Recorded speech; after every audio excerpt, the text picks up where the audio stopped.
Welcome to the Family Life Blended podcast. I'm Ron Deal. We help blended families and those who love them to pursue the relationships that matter most. I'm joined in the Little Rock Family Life Blended studio with Gayla Grace. Thanks for being here. Good to be here, Ron. If you don't know Gayla, she's an author and speaker. She's on our staff, and she's the host of the monthly live stream, Women and Blended Families. Yes. Always very exciting. It's great. We're having some good guests, lots of good conversation. So I'm excited, Gayla, because this is our holiday edition for 2023. I know. And that means you get a car, and the listener gets a car, and everybody gets a car. A car? No, nobody gets a car. It's Oh. I don't even have a Hot Wheels. We can't even do that. But no, we're not giving away gifts. And somebody's listening right now and they're going, okay, it's September. Why in the world are we talking about the holidays? Well, we have an answer to that question, and it will come up a little bit later. You just have to stay with us. But first, I've got an email and a question that came in. Gayla, first, the email from Catherine. She says, I am so grateful to have found your podcast. I do not feel so alone anymore, and I feel affirmed and understood. That's a great thing. We always love that. Right. Since listening, she says, I feel more hope and energy. Thank you so much again for what you're doing for blended families. 5 stars all the way. We'll take that. Oh, yes. Blessings to you and your team. Catherine, thanks for taking the time to write into us. We love hearing from our listeners, and the 5-star rating, that's awesome because that helps other people find our podcast. We appreciate that very much. Okay, now, Gayla, we also got a question from a listener, Katie. Kind of a lengthy question. Yeah. Yes, and a good one.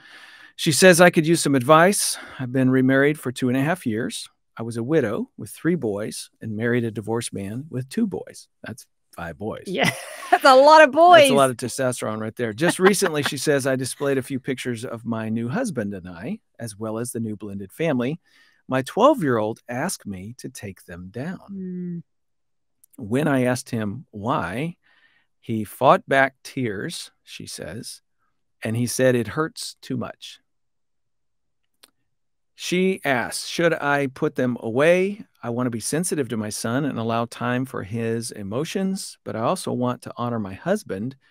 What would your advice be? You got a first reaction to that? Oh, it's such a sensitive situation because as the adults, we're excited about our new life. Yeah. We want to be able to display these new pictures. That's the life we're living. Obviously, there would still be grief for her also, I'm sure. Right. But it's a balance between trying to meet the needs of her son and also reconcile with the place that she's at. Yep. That's exactly right. She's caught between his grief and the first family, the connections there, if we could say it that way, and then their new life. Right. And so for her, she's excited about the new life, and it's the family that she's living in. And so, of course, it's a difficult place to be. The way I like to say this is there's always a little bitter that comes with any sweet. After you've had a hard thing happen and you have something new and positive happen, even redemptive, the bitter always comes along with it. So this is almost inevitable that somebody has some mixed feelings about the new family pictures. And so here's my suggestion to her. First of all, talk to your husband. I mean, you and I have talked about this before, and I know that one of the things that happens for that new spouse is they can feel offended. Sure. Why is your son, what, does he not like me? And translate that into rejection. And no. Don't overdo it. Just see it for what it is, a little bit of sadness along with the new.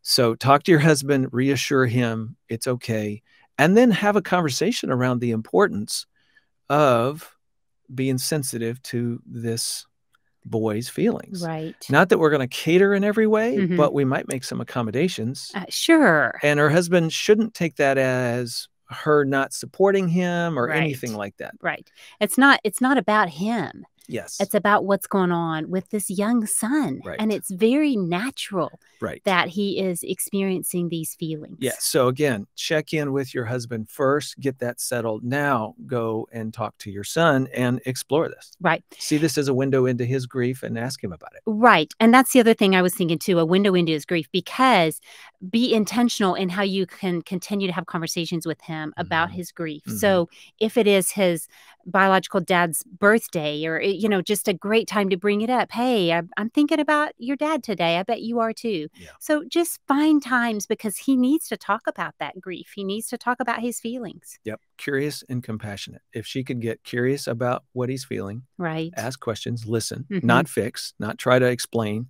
Just be curious about and compassionate about, yeah, oh, goodness, you're right. Yes, that's hard. And it makes you, Dad, you miss him. You miss who we were as a family. Yeah, yeah, of course you do. Right. Curious and compassionate is the posture she wants to have. At the end of that conversation, you still go, but do we leave the pictures up or do we take them down? Right. But don't miss taking the time to connect and listen and affirm helps you then get to a better solution when you come to that.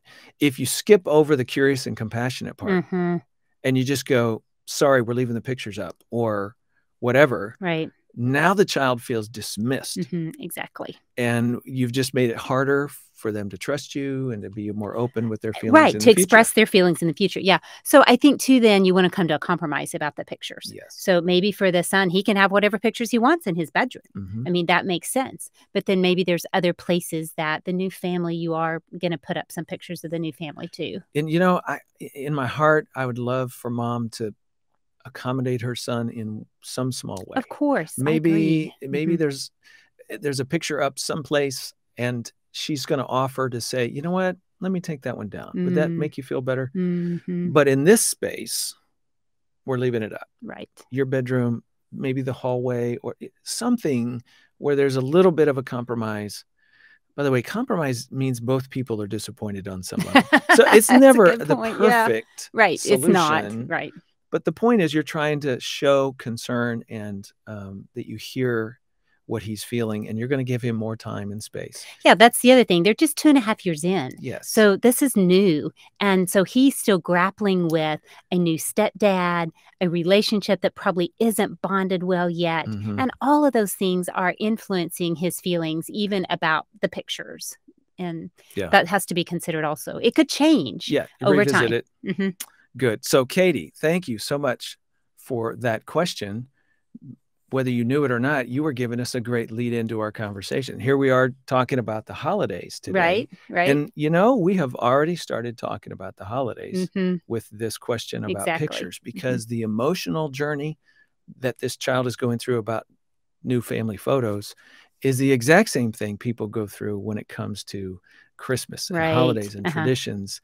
And the old meets the new. And that often puts people in this awkward place, doesn't it? Yes, it does. A place that they don't know how they're supposed to feel. Yes. And that's one of the things right off the bat, to talk about how there's grief and there's sadness, but then there's also joy, and that they can all coexist at the same time. But sometimes that's hard for us to recognize.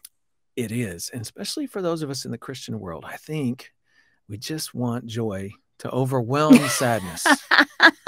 So therefore, we should never be concerned about, anything ever. It just doesn't work that way. No, it doesn't work that way. Bitter comes with sweet. They walk side by side. Right. And we do the best we can with ourselves to manage those feelings, and then to also help our children. And know that it's okay, though, to have good days. Don't feel guilty about that. I mean, if you are still grieving things that are affecting your holidays, but then you have a good day, enjoy it. Don't think, oh, I don't deserve this, because really joy and grief can coexist. Yeah. So one more comment I have about joy and grief is, by definition, joy reminds us of other joyful times. And if in this case of this 12-year-old who's lost his dad to death or divorce or whatever the situation is, the happy moments that you feel in your new family always remind you of the happy moments you felt in your other family, your previous family. Right. And that's going to bring a measure of grief with it, because you don't have that anymore. Right. So there's really no way to do this without a little of the sadness coming along for the ride. Right. And parents just have to understand that for themselves and for their children, so that you don't end up running over your kids' feelings or pressing them too hard. Or trying to fix them. Yeah. That's the other thing I think as parents, we're so guilty because we don't like to see our kids sad. But the reality is we can't fix them. And we want to talk them through it and help them find their own ways to cope. Yeah. So the holidays, just like the family photos scenario, also raises the issue of adults versus children. So mom with the family photos question was like excited, new family, new photos, right? Right. And at the same time, her son's going, yeah, but I want that. I miss the old. I'm holding on to this. Holidays, traditions, all of that kind of does the same thing. Adults are excited about the new. Children may be finding themselves dragging their feet a little bit about the new and holding on to the past. Again, don't see this as, oh, our family's broken. No, it just means this is how it rolls. Right. And you have to acknowledge both of those things as you try to find your new family tradition. Right. And I think it's exacerbated in the early years because it's natural that nobody knows their place. Nobody knows what the traditions are supposed to be. Nobody knows how they're going to manage the schedule. And so there's a lot of anxiety that I can go along with it. And then just uncertainty and emotions just kind of blow up sometimes. Yeah. Two other quick observations. Again, common within the holiday scenarios, as well as this family photo question, is biological parent feeling stuck in the middle. Yes. You know, you're trying to consider everybody and make everybody happy and bring peace. And that's an awkward place to be. And then the other part of that is the step parent maybe feeling like, whoa, your kid's having too much say in what goes on around here. Again, that's why I encourage couples to check in with each other to make sure you're saying what this is and what this is not. We're not letting the 12-year-old or the 6-year-old or the 19-year-old dictate our Christmas holiday or how we're going to do everything. But we are sensitive to it. Yes, absolutely. And we're going to make accommodations at times. Not everything, but perhaps something, as a way of saying, we see you, we understand, you're right, this is hard. So we'll be sensitive to that. Yeah, and I think we have to remember these are kids. And so especially when they're younger, they can't process their emotions like adults can. And so especially in those early years, we really do need to be sensitive to the feelings that those kids are experiencing because it's hard and they don't have a way except for maybe through misbehavior to express their feelings sometimes. And so that misbehavior speaks to us and we need to consider what are the feelings behind that misbehavior. You know, that's really good. Misbehavior. What are some ways that misbehavior shows up? Like just a bad attitude at times? Can be. Could even be regression. Yeah, disobedience, but then regression in a young child who had moved into another stage and all of a sudden they move backwards. It could just simply be they're not transitioning well into the new family. Okay. So you're saying see it for what it is. Disobedience is still disobedience, but it might also be the child's way of commenting on showing you their sadness. Yeah, I'm not coping well here. Yeah. And they're not going to come up and say, Mom, I'm really feeling sad today. I mean, maybe a 10 or 12-year-old, but a 5-year-old's not going to, or a 3. I mean, they're just not. So we always have to be looking behind the behavior to what are they really saying to us. Okay, so you, the listener, what we're doing today is we're talking around the experience of holidays and the kinds of things and dynamics that this will bring up sometimes in blended families. And so you may see yourself in some or all of this discussion. And so far we've been talking around, you know, just those dynamics with couples and kids. But I want to just point out a couple other things that people report to us. We've heard this for years that people experience when it comes to the holidays. And one of them is just powerlessness. You know, there are things you can't control. Oh, it's so true. A lot of things you can't control. And they come from all sides. I just made a little bit of a list. Gayla, react to this. A former spouse's attitude and how that affects custody or visitation or schedules or whatever. There's travel schedules, right? Because when it comes to holidays, it's not just your home and the other home. It's aunts and uncles and grandparents and all kinds of other people and what's going on with them. There's when extended family want to plan things. And they guilt trip you. There you go. You know, they've got their clear ideas of what should happen and how it should happen on Thanksgiving, for example. And you're like, well, we just can't make that happen given our schedule or given these other factors. And it's hard. It's frustrating. There's teens, kids who are fine with all the changes in the first few years of their blended family. And then they become teenagers and now they have this huge investment in their friendships. and they want to be close to their friends. And we got to go where for how many days before and all of a sudden they're a pain. Yeah, for sure. That's difficult. Then you have adult children. I'm thinking, we hear a lot from later life couples who are forming their blended marriage and creating adult children and adult stepchildren and step grandchildren. And that later life couple, it's pretty easy for them because they're footloose and fancy free. They don't have any kids in the house. They're empty nest. Their schedule is their own. But they have adult children who say, no, we're not going to do it that way. We can't do it that way. I've got to work this. We got this factor.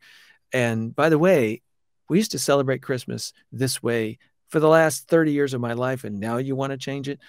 And all of a sudden they're unhappy about all of that. Yeah. Well, and if that adult child is married, then you have another person who out there who could be very well speaking to that adult child saying, I'm not doing that. Good point. And the adult child has to be the one to come back to the parent and say, well, no, we're not doing it that way. Yeah. Yeah. Difficult. Oh, my goodness. Okay, so we're going to, by the way, listener, hang on. We're going to talk about some practical things to do, but we just want to point out here in the beginning some of the factors that you may find yourself dealing with when it comes to the holidays. Rigid expectations and traditions. We've already hinted at this, but somebody who just has a clear sense of how things should be, and they don't understand why they have to change it. And by the way, I mean, the beautiful thing about traditions is that it means something to us. Right. Because we do it this way every year. And anytime somebody goes and messes with that, now you feel minimized and pushed aside. Yeah, it's a sense of belonging. A tradition provides belonging in a family. So you start messing with that, and all of a sudden that changes all the dynamics. So it does bring up anger, hurt, or different things in people. Right. See that for what it is. Yeah, we always say around here, chase the pain. Right. Okay. Wow. You had a strong reaction to this idea. Tell me what's behind that. Right. Listen, get curious, get compassionate. That's always a good first place to start. You'll get more information as you're curious and compassionate. That will then help you make decisions about what you say or do next. So at least that's always a good place to start. But recognize some people are not very flexible. Oh, no. Kids especially. Kids especially. Speaking of kids, one last little dynamic here I want to point out is when kids choose the path of least resistance. In the Smart Step Family book, I gave an example that I'll never forget sitting in a counseling session with this family and this kid finally coming to this and saying it out loud and watching all the parents and siblings go, oh, wow, we had no idea. And here's what was going on. For this kid, dad and mom, separate homes, divorced, unable to get along. He'd just chosen the path of least resistance for a long time in order to keep the conflict low between his parents. So he never had an opinion about anything. Oh, gosh. When one of them said, well, we can't do Christmas this day, we're going to have to move it to that, he's fine, And then this one year came up where he just said, I don't even want to go to dad's house. And he just made it sound like he didn't like dad, or, mom's like, what's going on at dad's house? No, it wasn't about any of that. It was about this kid just basically saying, I put myself aside to keep you guys happy and to keep you from fighting. Wow. To me, that's sad. And we got to just stop and go, wait a minute. That may make life convenient for you adults, but listen to what your child is doing. And look at the pattern he's developing that will carry over into adulthood that will not serve him well. Exactly. So somebody needs to go, wait a minute. We need to see this child. We need to give this child some voice. Right. We need to make way for this child to find some peace rather than giving up everything. And just being passive and just saying, I'm just going to go along because it's easier for you guys. Yep. Okay. So again, listener, the reason we're talking about all this stuff in September is because our number one strategy that we want to give you in managing your holiday experience in your blended family is to plan ahead. And we're well aware that in the past, we've done podcasts on this topic in December, and it doesn't really give you much time. So here it is in September. Let's get out in front of this thing and start thinking about November, December, January. You always have birthdays and anniversaries and things that hit during the course of the year, but the big holiday season try to get out in front and plan. Well, and the truth is, there are stores that already have their Christmas stuff up. So we're being reminded of it already. Good point. Good point. Yeah. Okay, so get out in front. Do you have any experience with that? I do. I would say for one, and one of the things we didn't bring up as much is in regards to former spouses. My husband and I both had a former spouse. And so when it comes to the holidays, you're just working around even more schedules. And that's one of the biggest things, in my opinion, that you have to start planning ahead, at least planting some seeds with those other people outside of your family and say, we've got a lot of people here that we're dealing with, and we're trying to make plans of what the schedule is going to look like. Now, if you have a divorce decree and it's mandated, some people do, and they go strictly by that, but then others can be more flexible. And so if that's the case, then you have to be more proactive about working it out. Sometimes I think that's better because you can work out a schedule that really fits everybody instead of just, this is how it is and being very rigid. But everybody's going to be different with that. Right. Your side of the family and extended family and grandparents. And there's a lot of people to connect with and just try to figure out schedules and start the dialogue. Yeah. And the other thing I would say, Ron, is it's okay to set some boundaries around your family, your blended family, because you're trying to establish relationships with your family. And that means that you need to be able to have time with just them when the grandparents aren't there, when the aunts and uncles aren't there, especially in the early years. I just think it's helpful when you're trying to bond relationships that you guard some time. Now, we had 5 kids. So, we're trying to figure out how do we get all of our family together, just our family of 7, without even talking about the outsiders. So we ask on Facebook and social media, we just put out a request for some life wisdom from some of our constituents. Right. And here's what one person said: plan early. They said, we have a lot of families to accommodate over the holidays. At Christmas, we've created 2 blocks of time after supper on the 23rd until supper on the 25th, and then after supper on the 25th until the 27th. So basically 2-day windows there. We rotate each of these. You either get A or B, but either way, it's close to Christmas. The extended family then fills in the gaps based on, how those 2 days are going to roll. Now, this brings up something I think is insightful. It's going to change over time. If this is your first holiday season since your blended family has formed, there's lots of questions to ask, and you might not really know how it's going to roll. So start that conversation early with the other household and everybody involved and try to figure something out. But as time goes on, you'll begin to figure out what the rhythms are that seem to work. Exactly. You'll have some catastrophe that doesn't work, and you'll learn not to do that again, but you'll figure out what works best. So this family, hey, the 2 blocks at time works for us and the other household, and we alternate other year.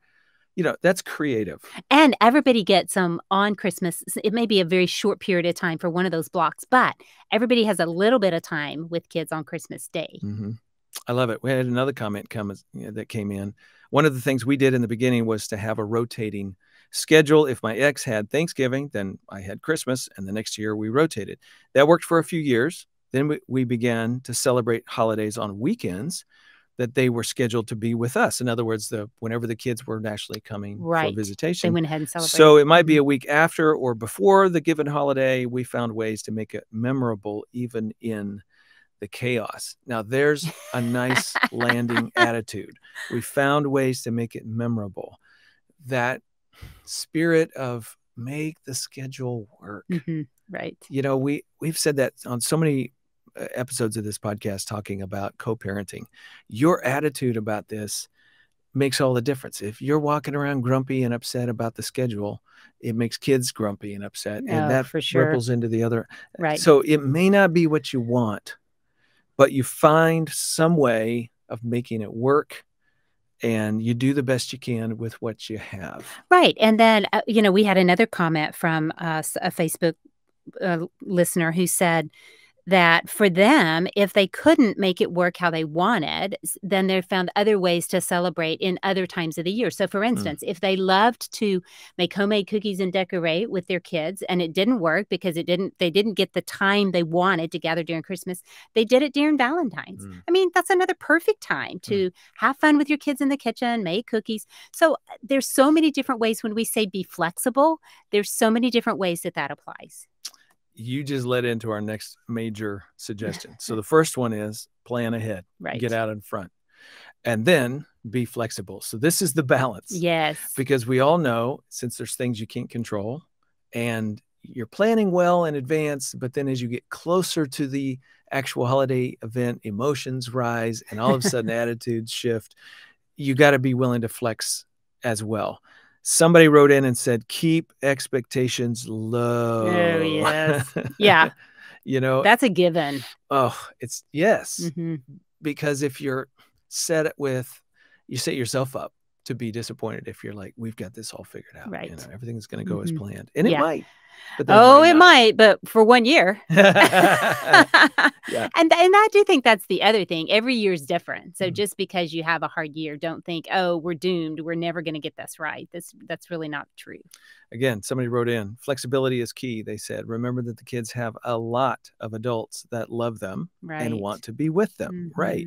Parents, grandparents, in-laws. Find a day on the calendar that everyone can attend and enjoy rather than making them squish in all the stops on the actual holiday. There's another good, again, attitude there. Yeah, of course you want Christmas morning, but it may not be your year. Right. And so you're going to make the day before, the day after, the weekend after, whatever it is, you're going to make that as exciting as you possibly can. And no, it's not Christmas Day. But if you're forcing the kids into that mold. Squishing them into the schedule, it's not fun for anybody.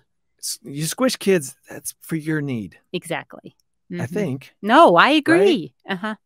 Well, and because you think you're doing what the kids want, but there's no way they're going to enjoy that.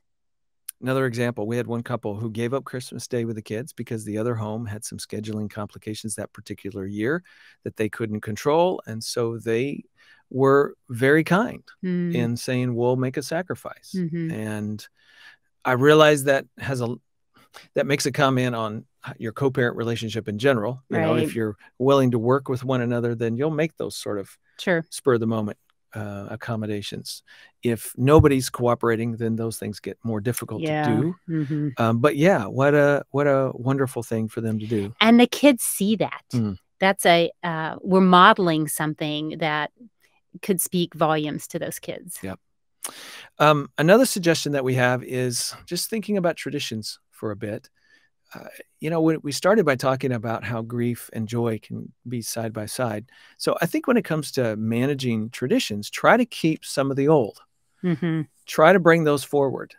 That's acknowledging what was. It's recognizing that it had value then. It still has value now. But at the very same time, you're going to try to create new traditions and time together that are memorable. Right. And, you know, one of our listeners said that traditions are usually made in the most unexpected moments. The traditions we tried to create often fell flat, but the moments, meals, or activities that randomly happen have become the ones the kids want to hang on to. I think that's interesting. Sometimes as adults, we try really hard. We come up with these traditions that we think are going to be perfect, and the kids could care less about them. Yeah. So you can over orchestrate certain things and find that it flops. Right. But when you happen upon something that works, by all means, keep doing it. Yeah, because as we said earlier, traditions help fill the gap for belonging that all of us need in a family, but particularly in blended families. You're trying to form a sense of belonging. Yeah. So I guess the summary would be intentional about trying to find new traditions for your family. But when you happen upon something that just works, by all means, keep doing it, whether it was your great idea or not. Just keep doing that. Right.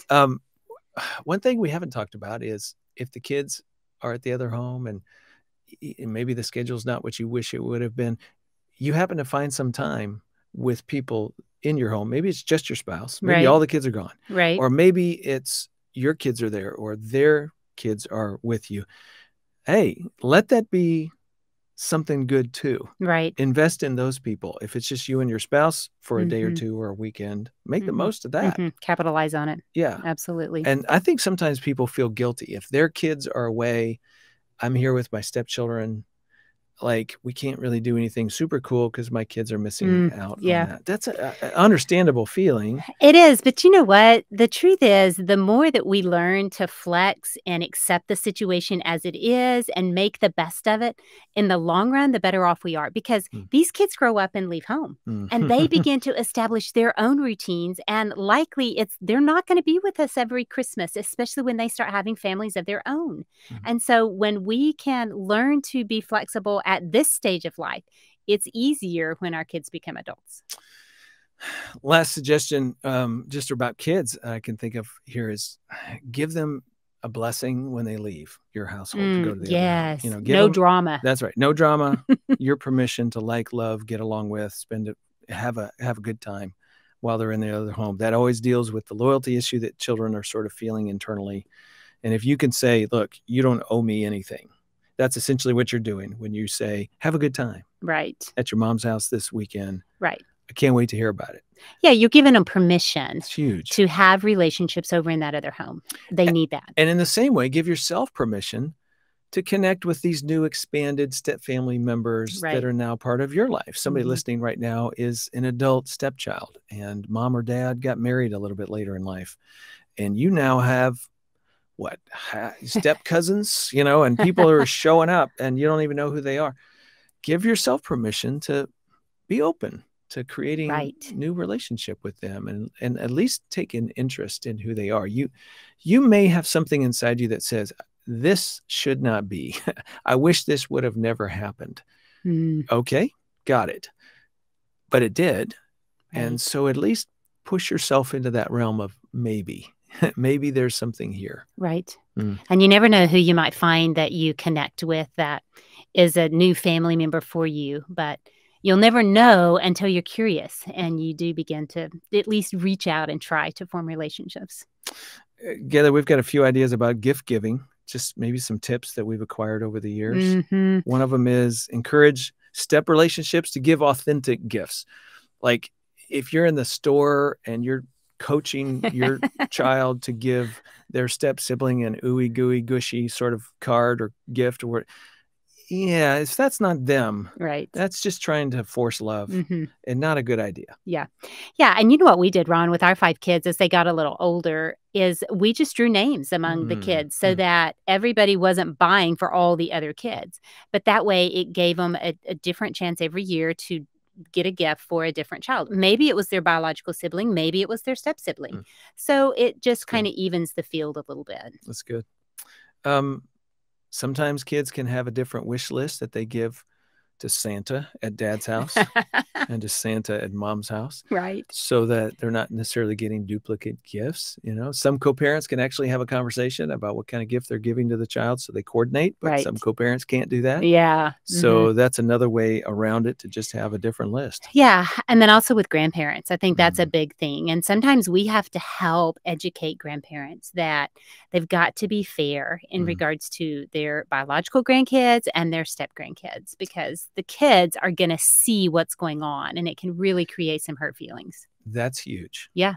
Because we've heard from people who don't have that from grandparents, and it's a really awkward moment. Yeah. When one child opens a gift and gets something super cool and high dollar and the other child doesn't. Yeah. Right. We want to avoid that moment. Absolutely. So let's drill down just a little bit, because somebody's listening going, yeah, but how do I do that? Yeah. Wow, because it's my parent that is the culprit here. And, you know, like, how do I manage that a little bit? You know, getting proactive is one strategy. Hey, just want you guys know we really appreciate all you do for the kids. This year, we're hoping you'll do X and X and X.